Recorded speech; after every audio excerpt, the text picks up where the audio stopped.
স্বাগত সংবাদ যুগে দিনের প্রধান সংবাদ এবং তার বিশ্লেষণ নিয়ে আপনাদের সঙ্গে আছে আমি রাকিব হাসান। চলুন শুরুতে জেনে নিই কি থাকছে আজকের সংবাদ যুগে। আমরা এখানে আমাদের দাবি না পূরণ করা পর্যন্ত আমরা এখানেই থাকবো ইনশাআল্লাহ। আমরা শান্তিপূর্ণভাবে অবস্থান করতেছিলাম, পুলিশ এসে আমাদের শিক্ষকদের গায়ে হাত তুলেছে। তাদের সাথে আমরা কথা বললাম যে আপনারা তো সিদ্ধান্ত নিলেন যে আপনারা শহীদ মিনারে যাবেন, তাহলে এখন ওনারা যারা আছে তারা কারা? তো বলে এরা আমাদের সাথে না, এরা হয়তো অন্য উদ্দেশ্য নিয়ে আসছে। তখন কিন্তু আমরা এদেরকে এসে তাও 10 মিনিট সময় দিয়েছি। দেওয়ার পরে তখনও যদি না যখন না গেল তখন কিন্তু আমরা ডিসপার্স করার জন্য আমরা সাউন্ড গেট এবং অন্যান্য যে আমাদের টুলস আছে সেটা ব্যবহার করে আমাদের ঠেলে দিয়েছি। এবার থাকছে বিস্তারিত। এমপিওভুক্ত যেই শিক্ষা জাতীয়করণ প্রত্যাশী যারা আছেন তাদের বক্তব্য আমরা শুনছিলাম এই প্রতিবেদনে, এবং একই সঙ্গে তারা তাদের অবস্থান এখানে থাকার কথা, অর্থাৎ দাবি পূরণ আদায় হওয়া আগ পর্যন্ত তারা আসলে এই শহীদ মিনারের সামনে অবস্থান করবেন এমন একটা কথাও তারা বলছেন। যদিও আমরা পরবর্তী দেখেছি শহীদ মিনারের সামনে তাদের সংখ্যাটা আসলে কিছুটা হলেও ঠিক এই মুহূর্তে কম। আমরা একটু আলাপ করতে চাই আসলে শিক্ষকদের এই দাবি পূরণের যে পথ, সেই পথটা আসলে কত দূর এবং কতটা প্রয়োজনীয় ঠিক এই মুহূর্তে। আমাদের সঙ্গে আছেন এই মুহূর্তে শিক্ষাবিদ অধ্যাপক কাজী মোহাম্মদ মাহবুবুর রহমান। জনাব কাজী মোহাম্মদ মাহবুবুর রহমান, আপনাকে আমন্ত্রণ জানাচ্ছি এবং ধন্যবাদ জানাচ্ছি আপনি আমাদেরকে সময়টা দিচ্ছেন। আমরা দেখছিলাম যে শিক্ষকরা তাদের 3 দফা দাবি নিয়ে রাজপথে নেমেছেন এবং দাবিগুলো শুনলে হয়তো মনে হবে যে হ্যাঁ, শিক্ষকদের জন্য এটা অত্যন্ত যৌক্তিক দাবিও বটে। কিন্তু মুশকিল হচ্ছে আমরা অনেক দাবি পূরণ হতে দেখছি, শিক্ষকদের দাবিটা দীর্ঘদিন তারা আসলে রাস্তায় রয়েছে এবং এর আসলে কোনো আমলেই একটা সুরাহা হচ্ছে না। এই বাস্তবতা থেকে বেরোনোটার উপায়টা কি আসলে? মানে আমরা কি খুব বেশি গুরুত্ব দিচ্ছি না, নাকি আমাদের আসলে অন্যদিকে মনোযোগটা বেশি? আপনার প্রথম কথাটা বোধহয় আমরা গ্রহণ করতে পারি। আসলে রাষ্ট্র, বিশেষ করে যে সকল রাষ্ট্রগুলো সেভাবে ক্যাপাবল না, তাদের আর্থিক সামর্থ্য কম অথবা তাদের অনেক ধরনের ক্রাইসিস থাকে, সেই সকল রাষ্ট্রগুলোতে দেখা যায় যে তারা যারা ক্ষমতার কাছাকাছি না, ক্ষমতা দ্বারা যাদের ক্ষমতা কাঠামোকে প্রভাবিত করতে পারে না, তাদেরকে সেভাবে গুরুত্ব দেওয়া হয় না। তাদের অধিকারকে, তাদের সুবিধাকে, তাদের অসুবিধাকে গুরুত্ব দেওয়া হয় না। এটা আমাদের মতো দেশগুলোর রাষ্ট্রের একটা প্রকৃতি, কমন বৈশিষ্ট্য। তো সেই জায়গা থেকে হচ্ছে হয়তো ব্যাপারটা এমনটা হতে পারে। কিন্তু আপনারা দেখেন যে এই এমপিভুক্ত শিক্ষকদের এই ব্যাপারগুলো কিন্তু দীর্ঘদিন যাবতই চলে আসছে। তো এখন এই সরকারের কাছেও একই দাবি নিয়ে ওনারা এসেছেন, মনে করেছেন যে এই সরকার যেহেতু নিরপেক্ষ সরকার, সুতরাং তারা হয়তো তাদের দাবিটাকে রাজনৈতিকভাবে দেখবে না, অনেক বেশি আন্তরিকতার সাথে দেখবে। কিন্তু একটা বড় ব্যাপার কি, যে আপনি এই সরকারের বা যে কোনো সরকারের উচিত হবে না কোনোভাবেই আপনার শিক্ষকদেরকে কোনোভাবে প্রহার করা, অসম্মান করা, তাদের বিক্ষোভের কারণে তাদেরকে ক্ষতিগ্রস্ত করা, এটা কোনোভাবেই ঠিক হবে না। কিন্তু একটা বিষয়কে আমাদেরকে মনে রাখতে হবে যে রাষ্ট্রের সক্ষমতার ব্যাপারটা তো আছে, কিন্তু এই সক্ষমতাটা যে তার অনেক ক্ষেত্রে তো শো করছে। যারা রাজনৈতিক ক্ষমতা অথবা প্রশাসনিক ক্ষমতার কাছাকাছি, তাদের ক্ষেত্রে তো সুবিধা দিতে রাষ্ট্র অনেক সক্ষমতা দেখায়, কিন্তু যারা রাজনৈতিক এবং প্রশাসনিক ক্ষমতার কাছাকাছি না, তাদের ক্ষেত্রে রাষ্ট্র তো সক্ষমতা দেখায় না বা দেখাতে চায় না। কেন? এটা কিন্তু আমাদের বিবেচনার বিষয়। এটার প্রধান একটা কারণ কি, যারা নীতি নির্ধারক তারা অনেকেই দেখা যায় যে এই শিক্ষকদের মধ্য থেকে হয়ে ওঠেন না। কিন্তু এইবার তো এটা ব্যতিক্রম ছিল। বাংলাদেশের বর্তমানে যারা এই সরকার পরিচালনা করছেন, তাদের সর্বোচ্চ ব্যক্তি থেকে শুরু করে অনেকেই শিক্ষকদের মধ্যে থেকে আছেন। তো এই অবস্থায় শিক্ষকদের একটা আগ্রহ ছিল, শিক্ষকদের একটা স্বপ্ন ছিল, অথবা শিক্ষকদের আস্থা ছিল, বিশ্বাস ছিল বলতে পারেন, যে হয়তো তারা শিক্ষকদের অবস্থাটা বুঝবেন এবং শিক্ষকদের যে অসুবিধাটা হচ্ছে সেই অসুবিধাটা বুঝে বাস্তবায়ন করবেন। এখন সে কারণে হয়তো তারা আসছেন। কিন্তু এক্ষেত্রে খুব পজিটিভলি যদি শিক্ষকদের দাবিটাকে অ্যাপ্রোচ করা হয় এবং সেক্ষেত্রে একটা কমিটি আসে বা একটা টিম আসে, এসে তার শিক্ষকদের সাথে কথা বলে পারস্পরিক আন্ডারস্ট্যান্ডিং ভিত্তিতে একটা জায়গায় পৌঁছে, যতটা দাবি যৌক্তিক দাবি হলে সরকার মানবে এবং সামর্থ্য থাকলে মানবে। কিন্তু সরকারের তো এটা করা ঠিক হবে না যে একটা গোষ্ঠীর ব্যাপারে আপনি সামর্থ্য দেখাবেন, আবার অন্য গোষ্ঠীগুলোর ক্ষেত্রে আপনি সামর্থ্য দেখাবেন না। এটা তো সরকার এবং রাষ্ট্রের উচিত না। তো সেই জায়গা থেকে একটা বঞ্চনা আছে শিক্ষকদের মধ্যে। একটা বিষয় আপনি আসলে খুব চমৎকার করে বলছিলেন যে আসলে সরকারের পক্ষ থেকে, রাষ্ট্রযন্ত্রের পক্ষ থেকে কেউ তো অন্তত এসে এখানে শিক্ষকদেরকে একটা আশাবাদ তো দিতে পারতো, তাতে করে হয়তো কিছুটা হলেও পরিস্থিতি আরেকটু ভালো হতে পারতো। কিন্তু আমরা দেখলাম যে আসলে শিক্ষকদের গায়ে পুলিশের লাঠিচার্জের ঘটনা ঘটলো, আহত হলেন অনেকে, সেই আহত অবস্থায় পরবর্তীতে অনেকে আবার শহীদ মিনারে জড়ো হলেন। পরিস্থিতি কি আরো ঘোলাটে হয়ে গেল না? মানে শিক্ষকরা আহত হলে শিক্ষার্থীদের উপর প্রভাব পড়বে, আর শিক্ষার্থীদের উপর প্রভাব পড়লে দেশের উপর প্রভাব পড়বে। জি, বিষয়টা তো অবশ্যই প্রথমত কতটা ঘোলাটে হয়েছে সে প্রশ্নের চেয়েও ইম্পর্টেন্ট হলো শিক্ষকরা সমাজের মর্যাদাবান অংশ। তারা তো আসলে আর্থিকভাবে এতটা স্বাবলম্বী না, তাদের ধন সম্পদ এত বেশি না, তাদের ক্ষমতাও নাই, কিন্তু জাস্ট একটা মর্যাদা নিয়ে তারা বেঁচে থাকার চেষ্টা করেন। জি। এই অবস্থায় যদি তাদের সম্মানের মর্যাদাটুকু রাষ্ট্র নিশ্চিত করতে না চায়, এটা সবচেয়ে খারাপ লাগার জায়গা। তো এখানে কি কি গন্ডগোল হবে, কি কি ক্রাইসিস হবে, তার চেয়ে বড় ব্যাপার হলো রাষ্ট্র এমন জায়গায় যেন না যায় যে জায়গায় মানে শিক্ষকদের উপরে যেন কোনো অসম্মান না হয়। তবে আমি পুলিশ কর্মকর্তা আপনাদের মানে নিউজে যেভাবে দেখলাম, পুলিশ কর্মকর্তা যেভাবে বললেন, তিনিও একটা ব্যাখ্যা দিয়েছেন যে তিনি জিজ্ঞাসা করেছেন তারা আসলে ওনাদের অংশ কিনা, তারা অস্বীকার করেছে তার বক্তব্য অনুযায়ী। তো যদি এটা হয়ে থাকে এবং তারপরেও নাকি সে 10 মিনিট অপেক্ষা করেছে, যদি এইরকমটা হয়ে থাকে তাহলে তো আসলে পুলিশেরও বা কি করার আছে। যদি পুলিশ মনে করে যে তারা তাদের মধ্য থেকে অন্য কেউ সাবোটেজ করছে, আসলে তারা শিক্ষক কেউ হয়তো যেভাবে তারা বক্তব্যটা আসছে পুলিশের কাছ থেকে, এবং পুলিশ যদি যা বলেছে সেটা যদি আমরা কগনিজেন্সি নেই, তাহলে দেখা যাচ্ছে যে এখানে অন্য একটা ব্যাপারও ছিল। তো সেই জায়গাগুলো আর একটু কত মানে হয়তো পুলিশ চেষ্টা করেছে আসলে যে সবসময় সকল সক্ষমতা দেখানো যায় তা না। সবসময় এটা এটা একটা অদ্ভুত বাস্তবতা জনাব মাহবুবুর রহমান। আমরা দেখেছি যে কখনো কখনো বোঝা যায় যে খুব মর্যাদাবান মানুষ এখানে আছেন, কিছু করার নেই, কিন্তু তারপরেও পরিস্থিতি এমন হয়ে যায় যে কিছুটা হলেও কঠোর হতে হয়, কিন্তু সেই কঠোরতার ভাষাটা একটু ভালো হতে পারতো।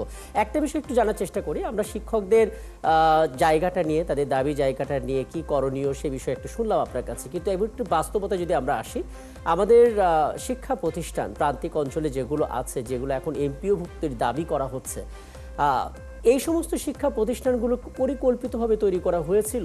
হুটহাট করে যদি কেউ তৈরি করে ফেলে? জি, আপনি খুবই ইম্পর্টেন্ট একটা প্রশ্ন তুলেছেন, এত অসাধারণ একটা প্রশ্ন তুলেছেন যে এটা শুধু প্রান্তিকে কেন যাবেন আপনি, ইভেন ঢাকা শহরে এমন অসংখ্য স্কুল কলেজ হয়েছে এখন, অনেক কলেজ স্কুল কলেজে কিন্তু সেভাবে শিক্ষার্থীও নাই। তো এখন এইটার জন্য তো শিক্ষকদের দায় না, শিক্ষকরা জি। কোনো কলেজকে অনুমোদন দেন না, কোনো জি। স্কুলকে অনুমোদন দেন না, শিক্ষকরা নিজেরা নিজেদেরকে নিয়োগ দেন না। নিয়োগটা কিন্তু সরকারি একটা প্রক্রিয়ার মধ্যে দিয়ে হয়, অনুমোদনটা সরকারি একটা প্রক্রিয়ার মধ্যে দিয়ে হয়। এখন ব্যাপার হলো যদি আপনি এইটা প্রশ্ন তোলেন, সেই প্রশ্ন তুলতে হলে কিন্তু শিক্ষকদেরকে দায়ী করা যাবে না বা শিক্ষা প্রতিষ্ঠানকে দায়ী করা যাবে না, এর জন্য কিন্তু সরকারকে দায় নিতে হবে। এবং এই অবস্থা থেকে মুক্তি পাওয়ার জন্য সরকারকে কিন্তু একটা ব্যাপক মানে ওই যে সবাই বলছিল যে শিক্ষাক্ষেত্রে আমূল পরিবর্তনের কোনো উদ্যোগ এই সরকার কিন্তু গ্রহণ করলো না, অথচ রাষ্ট্রটা ডিজাইন হওয়ার কথা ছিল শিক্ষাক্ষেত্র থেকেই। তো এখন এই যে অবস্থাটা আপনি একদম সঠিকভাবে পয়েন্ট আউট করেছেন যে রাষ্ট্রেরও তো বাজেটের সীমাবদ্ধতা আছে, অথবা ইফিসিয়েন্সির ব্যাপারও আছে, টাকাটা কোথায় কাজে লাগাবেন, কেন লাগাবেন, সেই প্রশ্ন আপনি উত্থাপন করতে পারেন। আপনি যেহেতু ট্যাক্স দেন, আমি যেহেতু ট্যাক্স দিই, যারাই ট্যাক্স দেয় তারা উত্থাপন করতে পারে। কিন্তু প্রশ্নটা হলো শিক্ষকরা আন্দোলনের দাবি নিয়ে আসলে এই পয়েন্টটা আসবে কেন, এটা তো শিক্ষকদের আন্দোলনের বাইরে থাকার কথা। জি। যখনই সরকারের মনে হয়েছে যে দেশে প্রচুর শিক্ষা প্রতিষ্ঠান হয়েছে যেগুলো ইরিলেভেন্ট বা অপ্রয়োজনীয়, সেটা নিয়ে সরকার একটা তদন্ত করতে পারতো এবং ওই সকল প্রতিষ্ঠানগুলোকে মার্চ করতে পারতো। এবং আপনি এটাও কিন্তু আপনাকে একটা বলি, আমার নিজস্ব অভিজ্ঞতা থেকে বলছি, অনেকগুলো কাজের সাথে ইনভলভ থাকার কারণে বলছি যে অনেক শিক্ষা প্রতিষ্ঠানে যেমন প্রয়োজনের বেশি শিক্ষক আছেন, যেখানে ছাত্র শিক্ষার্থী নাই কিন্তু শিক্ষক আছেন, আবার অনেক প্রতিষ্ঠানে শিক্ষার্থী আছেন শিক্ষক নাই। একদম। আপনি তো অ্যাডজাস্ট করতে পারতেন, মার্চ করতে পারতেন এবং আপনার টাকাটা কিন্তু কাজে লাগতো, কিন্তু সেটা হলো না। এবং আপনি দেখবেন অনেক শিক্ষা প্রতিষ্ঠান আছে ইভেন রাজধানীর মধ্যে, রাজধানীর ধরেন সবচেয়ে ভালো জায়গায়, সেই প্রতিষ্ঠানগুলোতেও শিক্ষার্থী নাই, কিন্তু অনেক বড় অবকাঠামো এবং অনেক বেশি শিক্ষক মন্ডলী আছেন, কোনো কাজ হচ্ছে না। এটা যেমন ইম্পর্টেন্ট, আরেকটা ইম্পর্টেন্ট ব্যাপার হলো আমরা তাদেরকে যদি কোয়ালিফাইড শিক্ষক পেতাম এবং তাদেরকে মাধ্যমে যদি আমরা অর্থ ব্যয় করে একটা মানে আমাদের যে স্বপ্নের বাংলাদেশ তৈরি করার পিছনে যে একটা শিক্ষার যে গুরুত্ব আছে, সেটা করার ক্ষেত্রে কিন্তু আমাদের সবগুলো শিক্ষা প্রতিষ্ঠানকে মনিটর করা দরকার ছিল। কিন্তু এই আলোচনাটা শুরু হয়েছে। হ্যাঁ, একটা বিষয় একটু দেখেন, মানে আমরা যদি আমাদের আলোচনার জায়গাটা আরেকটু বড় করার চেষ্টা করি, আমি যদি ভুল না করে দেখি 2014 সালে একবার শিক্ষকরা এরকম পথে নেমেছিলেন এবং একটা দীর্ঘদিন পথে থাকার পর তাদেরকে কোনো একটা কিছু বলা হয়েছিল, একটা ছোট আশাবাদ তৈরি হয়েছিল, তারা চলে গিয়েছিলেন। এরপর কয়েক বছর পর পর তারা নেমেছিলেন রাজপথে, বড় একটা ঘটনা হয়তো ঘটে, সেই ঘটনার দিকে সবাই ফোকাস থাকে এবং শিক্ষকদের আন্দোলনটা হারিয়ে যায়। তার মানে বোঝা যাচ্ছে গল্পটা বলা যেতে পারে 5, 6, 7 বছর একটা দীর্ঘ সময়, কিন্তু ইন্টারিম গভর্নমেন্টের মেয়াদ 1 বছর কেবল পার হয়েছে। মানে পুরোপুরি দায়িত্বটা আসলে সরকারকে কাঠগড়ায় দাঁড় করানো ইন্টারিম গভর্নমেন্টকে, এটাই বা কতটুকু যৌক্তিক মনে হচ্ছে? আমরা তো প্রথম থেকেই বলেছি, আপনি আরেকটা ইম্পর্টেন্ট প্রশ্ন উত্থাপন করেছেন। আমরা প্রথম থেকেই বলেছি যে এই সরকারের পক্ষে তো দাবি দাওয়া পূরণ করা অনেক কঠিন কাজ, তার সেই ধরনের প্ল্যাটফর্মে নাই, স্ট্রাকচারও নাই। শুধু হয়তো আপনার দাবির জোরালো দাবির কারণে এটা অ্যাকসেপ্ট করতে পারে, কিন্তু সে বাস্তবায়নও কিন্তু করতে পারবে না। তার জন্য কিন্তু হয়তো সে একটা গাইডলাইন রেখে যেতে পারে, পরবর্তী সরকার এসে এটা কিভাবে বাস্তবায়ন করবে। তো আমরা অনেকেই না বুঝে না চিন্তা করে আমরা প্রথম থেকেই বলেছিলাম যে এই সরকারের প্রথম দিকেই বলা উচিত ছিল যে আমরা কিন্তু দাবি দাওয়া পূরণ করার সক্ষমতায় নেই এবং আমাদের কোনো সুযোগও নাই, এবং আমরা কিন্তু অল্প কিছুদিনের মধ্যে চলে যাব। তো আপনাদের কাছে আপনারা এইভাবে রাজপথ দখল করে আপনারা নিজেদেরকে নিজেরা কষ্ট দিচ্ছেন, যা নাগরিকদের কষ্ট দিচ্ছেন, সবাইকে কষ্ট দিচ্ছেন, কিন্তু এর ফলে তো আপনাদের দাবিটা পূরণ হচ্ছে না। কারণ আপনি যখন নির্বাচিত সরকারের কাছে যাবেন, সে 4-5টা বছর থাকবে, তখন কিন্তু সে দাবিটা পূরণ করার যথেষ্ট সময় পায় এবং তার ওইটাই কাজ। তো এই সরকারের কাজ তো অন্য কাজ দিয়েছি আমরা, তাকে নির্বাচন সুষ্ঠুভাবে করার কাজ দিয়েছি, তাকে দায়িত্বশীল সরকার তৈরি করার জন্য সংস্কারের কাজ দিয়েছি। এখন সে যদি আপনার দাবির প্রেক্ষিতে বলেও এটা করবে, কিন্তু আসলে সে এটা করতে পারবে না। এটা কিন্তু করার জন্য তাকে পরবর্তী সরকার পর্যন্ত অপেক্ষা করতে হবে। তো এইটা আসলে পরবর্তী সরকার এসে এই সরকারের সব দাবি অ্যাকসেপ্ট করে নিবে আমার কাছে তো মনে হয় না, কারণ তার তো একটা প্ল্যান থাকবে। এই জন্য যারা যে সকল দাবি নিয়ে আসতেছেন, এই ইন্টারিম গভর্নমেন্টের আর তো ফেব্রুয়ারি যদি নির্বাচন হয় আর কয়টা মাস আছে, 5টা মাস আছে, তার এমনি অনেক ব্যস্ততা। এখন এগুলো করলেও তেমন কোনো ইম্প্যাক্ট নাই, সবার দাবি অ্যাকসেপ্ট করলেও তার কোনো ইম্প্যাক্ট নাই, না করলেও ইম্প্যাক্ট নাই। কিন্তু শুধু কেন আপনি এই কাজটা করবেন যে আপনি যেখানে এর ফলে একটা প্রবলেম হচ্ছে এবং সরকারের কোনো কিছু করারও থাকছে না এবং সরকার কোনো সুবিধাও দিতে পারছে না, সরকার এটা বাস্তবায়ন করতে পারছে না, সেক্ষেত্রে আমার কাছে মনে হয় কি, শুধুমাত্র শিক্ষকদের উদ্দেশ্যে বলছি না, সবার ক্ষেত্রেই বলছি, এই সরকারের কাছে দাবি উত্থাপন করার মানে আমি মনে করি না সে ধরনের একদম স্পষ্ট কথা।